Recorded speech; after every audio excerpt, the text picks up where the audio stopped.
Hi everyone, welcome to another flight time video. I'm sorry it's been a while, but as many of you know, I don't know, well, some people don't know, a lot of you don't know, I suffer from anxiety and depression, and unfortunately when I'm a bit depressed I don't want to tie flies and don't want to do videos. So it's kind of, I don't know, it's one of those things that I find hard to tie, but I'm kind of getting good now and feeling better, so I'm going to try and get a few more videos done for you all. But anyway, let's crack on. So today we're going to be doing this sexy thing. This is the Pearly Infected.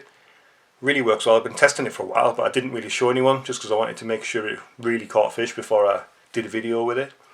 But anyway, so let's take this one out and we'll put the hook in. So the hook I'm using here, this is a trout line. This is the E320 and it's number 12. So it's not a massive hook, but it's relatively big-ish.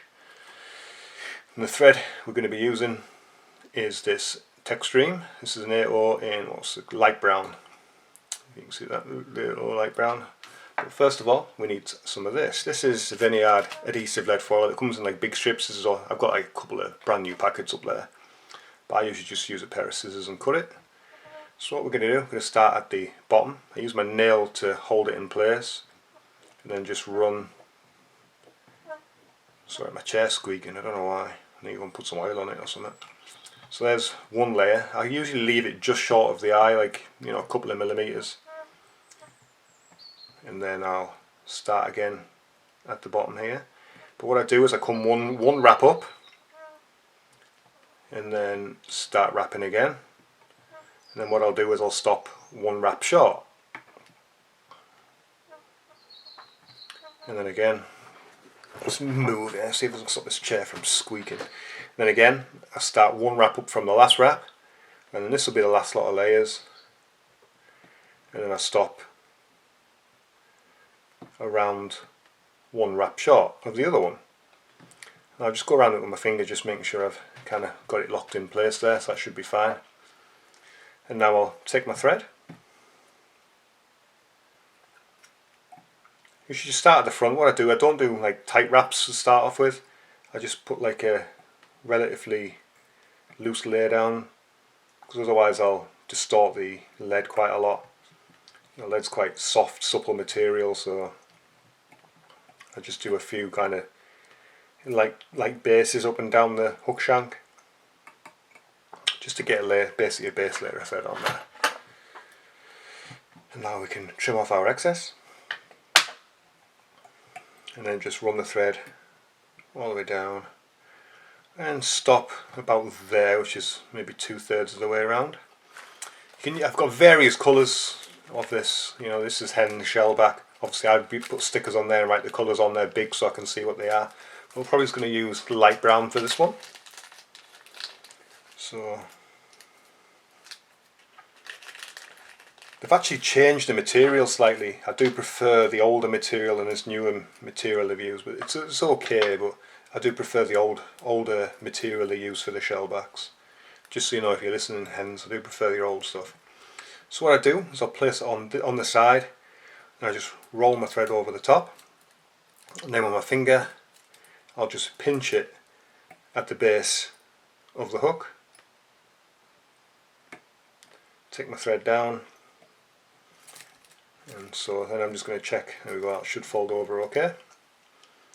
Now next step is to grab some, this is Glow Bright number 4. I always say number 5 when I do my posts, and I apologise to everyone when I do the photographs. It's Glow Bright number 4 I use, not 5. I don't know why I say 5 all the time. Pardon me. So I'm just going to tie that in on the side, and then I'm going to grab my next material, which if I can find the end will be, this is some UTC Ultra Wire. This is small in olive. I'll just rip a piece off again, tie that in, and now you can just take your thread down to where you tied in your shellback. And now what we'll do, we'll just do a few wraps or a few turns just up the shank and then back down the shank. Now what I like to do, I like to stop slightly short before I dub in my dubbing. So as you can see, I've written Infect Yellow on there because it's my infected yellow dubbing. I've also got infected olive, which I mix as well. But this infected yellow one, I actually use two different types of dubbing. What I do is I use the Troutline Special Scud dubbing in Golden Olive. So that's like this colour here, so it's got UV in it. And I also use the Troutline Hairs Plus dubbing in Golden Olive, and I mix those two together to make the one colour.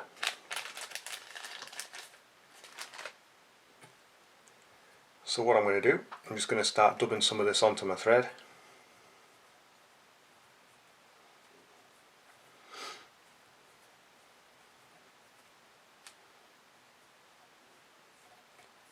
Doesn't need to be a crazy thick dubbing rope, just a normal dubbing rope will do. I don't know what if you class as normal, but this is what I class as normal. I might need to dub some more on there, but for now I'll just do it. And the reason why I stop slightly short is I'll do a few wraps down to the bottom, and then the dubbing will start right at the bottom, and then I'll just wind it back up the shank of the hook. Do nice touch and turns with your dubbing, just so you try your best to get an even body. Not that the fish are really going to notice you've got an even body, but you know, for aesthetics, you know, it's nice to have an even body. I've got to wish that the shellback would get out my way. Right, so now we'll continue. Now we just need a tiny bit more.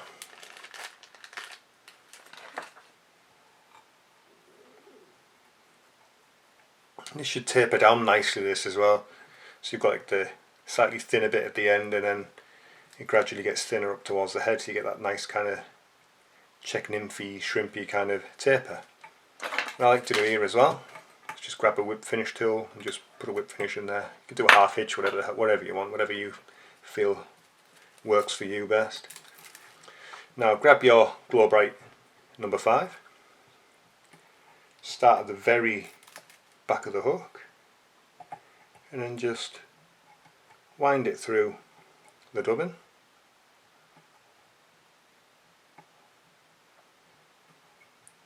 Until you get to the eye, and do a turn over the top, and after that you can just run 2 or 3 turns over. The beauty of this Textreme thread is it's so fine you can really do probably more turns than you could normally. And again, I just do a 1-turn whip just to secure that in place. Now grab your shellback,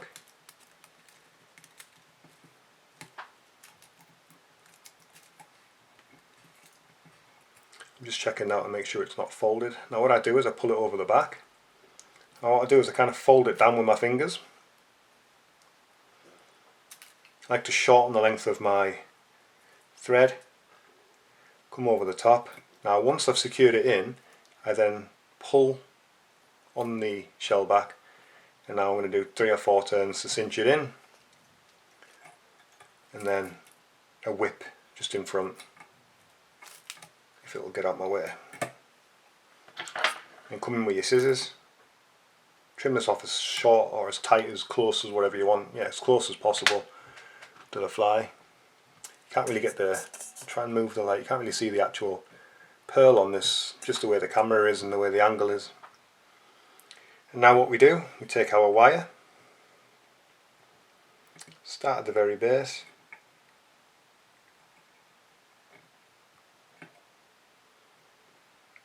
and what I do would try and do with every turn, I get slightly wider, so then you've got that tapered body effect. And the last one, right over your thread. Just checking. I haven't done it perfect, but it's most important thing is it's going to catch fish. So it's not looking too bad. What I think I've done, I can't really see. Yeah, I've started slightly too short. I've got a tiny little bit of lead sticking out the bottom. It's not really any problem, like it's not going to cause any problems. Pardon me. Pardon me, sorry everyone. Right, and then I'll just, to finish the fly, let's just do a whip finish. I'll just do enough turns where the head looks neat for me. And then give it a little wiggle, make sure it's tight. then trim off. So that's looking good. Now what I'm going to do with my fingers is just make sure this shell back is sitting even on both sides. I just use my fingers and kind of twist it round, and that's fine. Next step, I grab a dubbing brush. This one's the Stone 4 one, and I just come underneath the fly. You can turn it upside down. Usually the glow bright's quite strong. It doesn't normally fray or damage when you're doing this, but this is just a Velcro brush. You know, maybe if you're using one of the metal ones, it might damage it slightly, but yeah, you want to brush some of those fibres on it. So you've got some nice fibres coming out the bottom. Now just make sure with your fingers you're pulling everything down, because we're going to use some UV resin. Next step is I've got Pro marker here. This is a black Pro marker, and what I'm doing, I just blacken the head.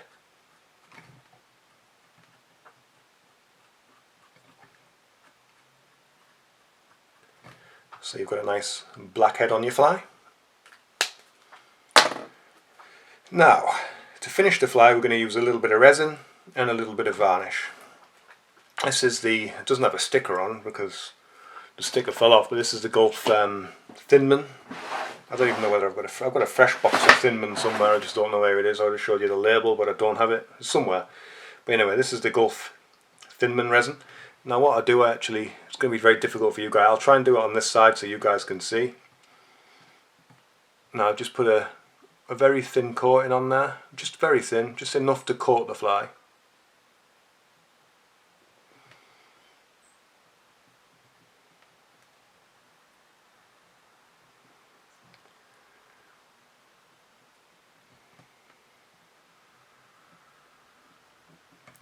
I'm sorry guys, but I'm going to have to just block your view for a second because I just need to get into this back bit here.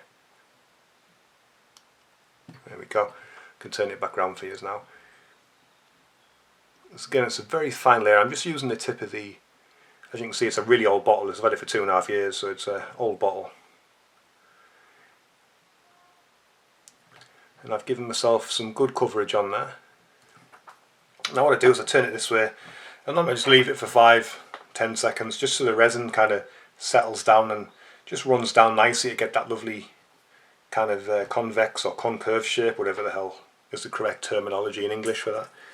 I'll just kind of get the light down here a bit so you can see a bit better. And now I'll grab my UV torch. Can you see the, I don't know if you can see that on the film, but like the way the, when it's under UV light, you can see the red rib right through. It looks really nice. I'm just using the UV torch just to make sure all of this has been set nicely.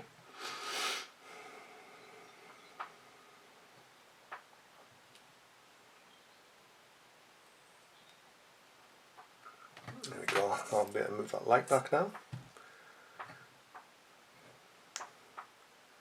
So that's all nicely set. But what I like to do, just, this is like my added, I don't know, like OCD, whatever you want to call it. But I usually get a little bit of varnish as well, just after I've cured it, and just run that over the top of the fly. This is for my own peace of mind more than anything. And there you have it. There is your Pearly infected. Give this one a go. As I said, it's been hammering fish for me. Really has worked. Obviously it doesn't work, you know, 10 times out of 10, but 9 times out of 10 it'll catch you, always catch fish. If that makes actual any English sense whatsoever, but 9 times out of 10 this fly's going to work. So give it a go this autumn, winter, and guarantee, well, hopefully you'll catch some fish. And yeah, thank you for sticking with me, and I'll see you on the next video.